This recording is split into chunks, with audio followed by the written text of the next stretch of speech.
The Lui, again, it's just one of those picks that is signature to TL, it's signature to Sanji's playstyle.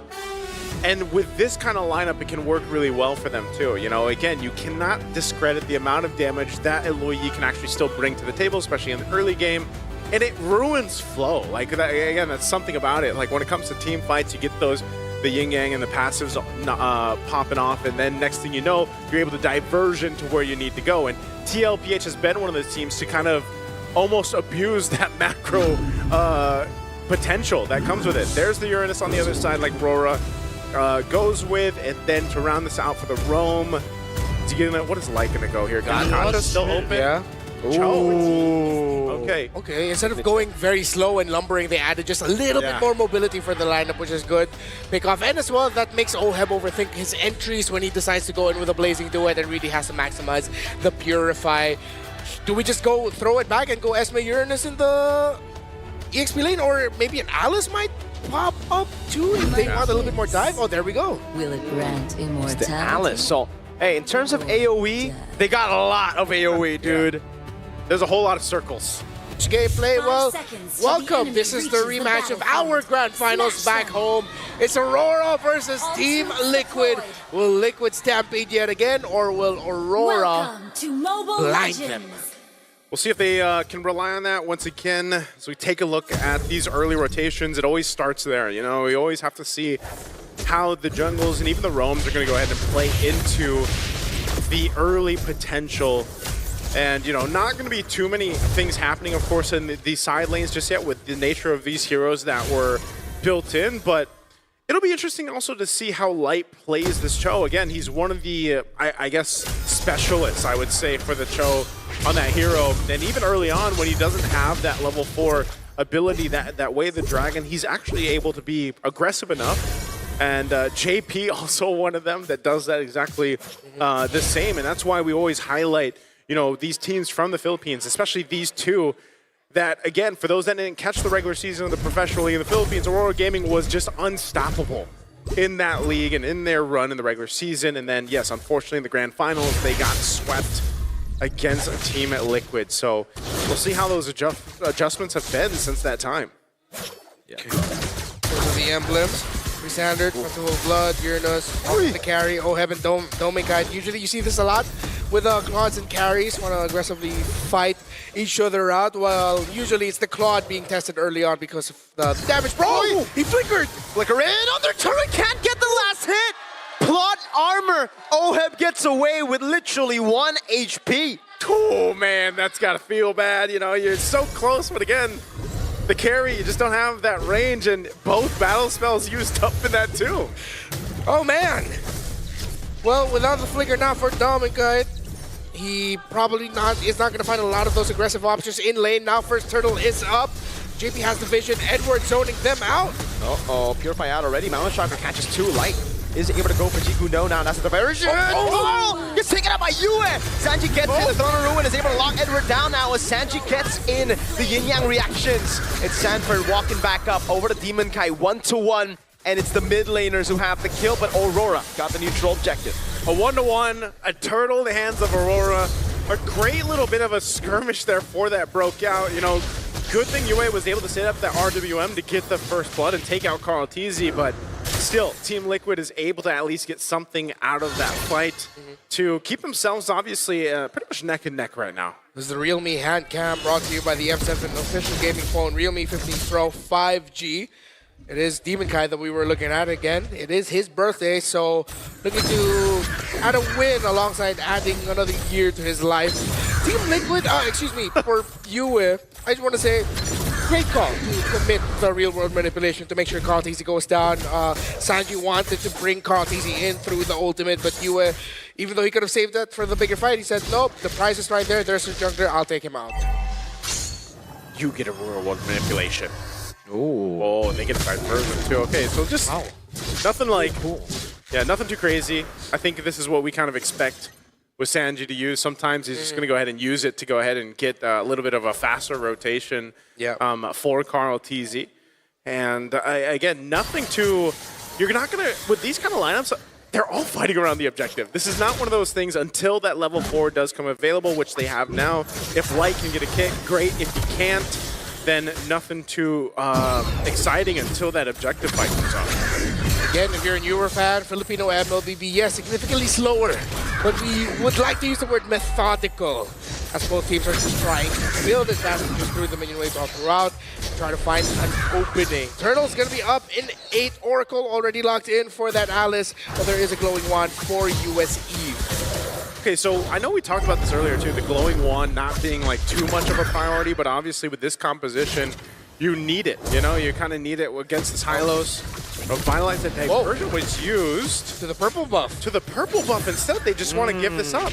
Really cool, yeah. I mean, they understand that RORA have the better composition to go for neutral objectives. The fact that they rotated earlier as well means that, hey, they got the tempo advantage. So Team Liquid just go for the trade. All right, they go for the trade. Potential setup here. JP's going to put some pressure.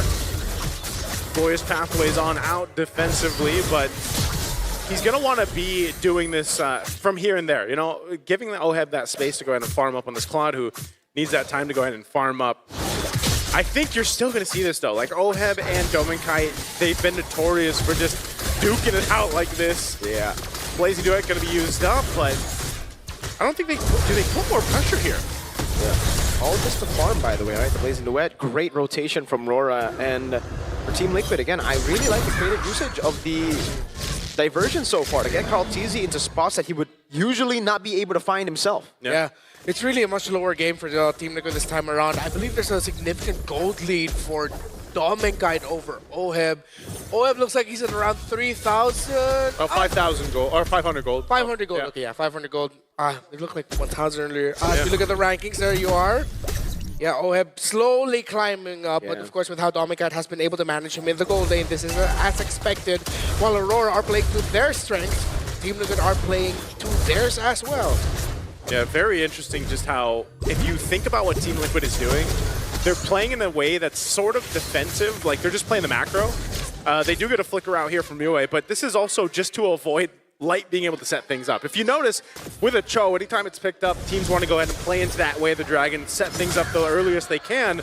But the way Team Liquid's playing, man, they're not even giving that opportunity. Yeah. We got the crowd behind us just cheering for, you know, the potential for something to happen. But again, it's a defensive way of playing from Team Liquid here. See that win rate prediction, 52-48. It is even. Basically 50-50. This is what I'm saying. It's around Yeah. Turn here, Lord 1, big turnaround, and burn! Throwing a ruin and flicker as well. Carl TZ popping him out of shocker. Yue's gonna be caught. Doesn't have the flicker. Will he be able to pop in the RWM in time? But Sanford was on him. The DOT was taking him down now. A big appraiser's round on a JP. Sanford still in his withdrawals. Dominkite is able to shred through the horse. Now it's Edward doing the same thing over to the back line. Sanford being kicked by Light. Blazing Duet from OHEB over to Light. Goldman with a double. Cancel out the Blazing Duet. The BMI away. Edward low. Shot down by the GOAT. The diversion now from OHEB to look for a flank, and it's just to go and take the turtle.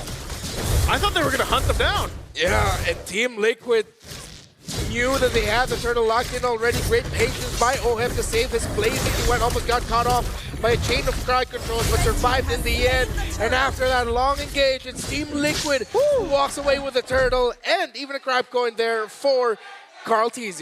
It's interesting, though, because no matter what, we're still in the same place, man. Yeah. Like, there's no difference here in terms of gold, at least between the teams. But they do go ahead and swap. They put Dominkite up top. That's some good shred here. We're already seeing what's the potential with this carry here on some of these more tankier heroes that TL has. And this is what we're used to seeing, right? When these two teams play it out, generally it's a little bit of a slower build-up until eventually. It's usually that first Lord, perhaps, where things really shift in one of the favors of the teams here. You can see even between the gold lane, now there's 1,000+ gold for Dominkite. He's got nearly that Trinity built up, and that's why we're seeing, you know, him go a little more aggressive, put the pressure there. They want to start to open up the map too, taking that tier 1 turret in the bottom. The trade though, TL will take the top one first. And Liquid needed to do that. They needed some more map presence, get some more towers done, and they will even it out. That gives them a little bit more opening with their diversion play. It's going through Sanji Sloyi. Oh man, getting caught. Has to respect the damage. Like, Team Liquid still have immense damage. I would say like on both. Yeah. Like it's you like a bird called TZ! Dives Yue in his own lane under turrets! before that happened, what I was gonna say is they both have damage. That's just kind of a surprise. Oh, look at this mid lane. Glorious Pathway zoning them away from the tier 1 in mid, and it is free for TL. They diversion back to get tempo on the map, and it should be another free turret for Team Liquid. Going things. They easily opened up the map through Carl TZ diving under the tower for just to take Yue out. And now Liquid's map presence is gonna feel so much more smothering now for Aurora Gaming to deal with. However, because they have held the lead for majority of this game, they are still going to be very difficult to go up against with the major objective fights, which is why you see Team Liquid opening up the map more, sending out the YSS and the Claude more to make sure that there are minion waves that they can utilize when they are playing for the Lord Dances. Now, every team that has played against Sanji's Louis Yi has to worry about this. You know, they have to worry about now we're in the territory of these lords. They've already been showing little previews of what they can do on the macro level with the Louis Yi, but even the rest of the lineup, you know? And so that's something that Aurora Gaming Philippines is very familiar with, and we'll see them how they approach this. The Lord isn't going to be the main focus right now just yet because they know either way, it's better if they continue to go ahead and farm up what they need. They'll get these tier 1s down where they can. That mid turret, at least for Team Liquid here, staying strong at least with a little bit of HP. Aurora Gaming might want to go ahead and take that out to give them that bit of even advantage when it comes to the space around this Lord. But right now, they're just going to go ahead and set up. I don't know if Light wants to, if he wants to go for a kick here, who's he going to kick? You know, like the main point is, even if he's able to get Oheb, Oheb's got to purify, he's going to be fine. So you might want to just try to go for Sanji, but then, you know, Carl. Yeah, that's a huge risk that Light has to take. And, you know, unfortunately, he just doesn't have the immortality right now, so they've got to be very cautious on how they approach it. Yeah, but based on the damage that Aurora's pumping out, I think it would be okay to kick JP. Forces Revitalize out, you'll be able to bring him down really low. But then the Throne of Ruin. The Throne of Ruin is what's going to mess them up. If they do that, they have to be ready and acknowledge that that means that Alice will be punishing them for committing that. Oh, they see that Oheb's up there, but yeah, the PMI is so quick with that diversion. Using the diversion with a Slow push up top. Half health here on the Lord. We're going to hold it again, a stalemate right now. Not sure if they're going to push this one. Quarter of the health right now, Glorious Pathway. Yeah, they want to regain control. Light goes in, but it's also Sanford down through the Ruin already! Sanford to the backline, able to knock him down. Carl jumping in over to the main Kai. The Blazing Wind doing a lot of damage. Look at the fadeaway damage over on Carl. He's still on it. Team secures the Lord, but it's TL who run them down. Oheb coming down. Diversion as well. Yue taken out by Oheb. And now it's Sanji flickering in to pull Domenkai back. The birthday buff was not enough. Yes, the Lord was secured, but man, the team was decimated. And again, Team Liquid comes out with a dominant team fight. Now they'll transition to take out some of these turrets. They'll deal with the Lord rather quickly. Again, everybody's still up from this. Edward trying to hold on a little bit longer, but will try to get away. Oh, through the consecration. No, he gets out. Diversion to the bottom lane. They want to get everything. Lord will not march into their turrets. Team Liquid will now take considerable control in this game, but Light fight goes in, able to find a way to Dragon's Throne, a ruin from Sanford again, and the GOAT gets away. Demon Kai trying to down, the RWM zones them away, but TL want to keep on going. Sanford with blinking forward, Wind of Nature built up by Dome. He gets pulled back by the Yin Yang reaction, but he's able to dash away. Okay. So, there's still some fight in Aurora Gaming Philippines. You can see that, but this is the struggle right now, and I mentioned it earlier on. It's Light. He goes in for these kicks. He goes in to try to set things up. Unfortunately, as you can see, he doesn't have an immortality just yet. He's got the Athena Shield, the Dom Ice. So when he puts himself in that position, he's most likely going to die. So it has to be worth the kick, worth the setup. And unfortunately, Domenkai just hasn't been able to get to where he wants either. Because, and we're going to look at the replay here in just a second. Beautiful. One of the things, like I mentioned too, when that Louis Yi came through is that interaction to pull back these members when the passive goes off. This is the kick I'm talking about. Light is gone in an instant after the kick, but then in these tighter spaces around the jungle, when you get trapped into that Glorious Pathway, it's really hard for them to disengage, and it could have gone way worse if Sanji had more of an angle to use that Loi Yi there. So, but what we're seeing, yes, there is a 3K gold lead now for Team Liquid, but still, they're also respecting the damage potential that Aurora Gaming can pump out here. So every fight still has to come down to that really perfect placement and positioning on both sides. And we're just going to see that kind of break out for this next Lord here when it's up in about 30. Yeah, the global BMI again. Bring Oheb all the way back to where the rest of Team Liquid are while being able to apply pressure up top. This is as liquid as you can get with their penchants for wanting to split, open up the map for their signature. So for TL, it's so easy for them because Aurora Gaming, Light needs to think, if I kick someone, my kick is most likely going to mean I go down and it's not a trade. Because whoever I kick gets away because the rest of my team need to worry about the later entry of the Claude and the Alice. Then what if you start thinking about, okay, what if we use the Joe defensively?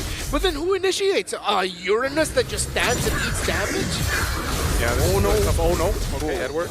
It is Edward. He's going to take you enough. Yeah, but he gets vision, he applies some damage, but he doesn't have control. He just looks at them, gathers the info, but not much reward. Look at Oheb again, the BMI up top, getting the slow push built up as RORA try to force their way into the Lord. Kaltizi, addition damage over to Edward, dashes away from the Void Blast. That's a stun over to Demon Kite now as the defense back comes down, and Edward trying to zone him in the backline, but Kaltizi still holding strong with the help of the Traceless. Sanford and JP, they're flicker out of the way, they're dragged by Sanford. Demon Kite looking for the opening, will not be able to find it as Kaltizi gets the Lord, and now it's Sanford in the midst of it all. Double kill already for Carl.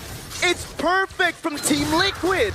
Again, it's so difficult for Aurora Gaming to get into those angles of these objectives and these Lords. Oh! Coming down behind. Light didn't expect that. Has to flicker back in. Sanford just always threatening with the blinks. There's a reason why this is one of the signature picks of the chef. Sanji on this Loi Yi with that in his hands. It feels like your map is so small with how much control they can play for it. But outside of the macro, the micro decision-making, every team fight has been immaculate by Liquid. Well, here it comes. Lord up top. Team Liquid has their eyes set on the base of Aurora Gaming. We're going to go put some pressure here, walk in with the Lord. How is Aurora Gaming going to respond? This base turret will fall down. Oheb pushing in that mid turret as the wave comes crashing in, but Aurora Gaming will deal with the Lord, so they'll clear out that, but two base turrets are now gone. TL with 7,500 gold ahead. Oh my lord. Blazing duet from Oheb! And the kill over the way to Dragon by Light, but now it's him disintegrated. They fall under the RWM, but it does not matter. Kaltizi on the double, even more, he goes for the Traceless. Oheb getting the kill. Edward popping the consecration as Carl buys the immortality. Team Liquid Philippines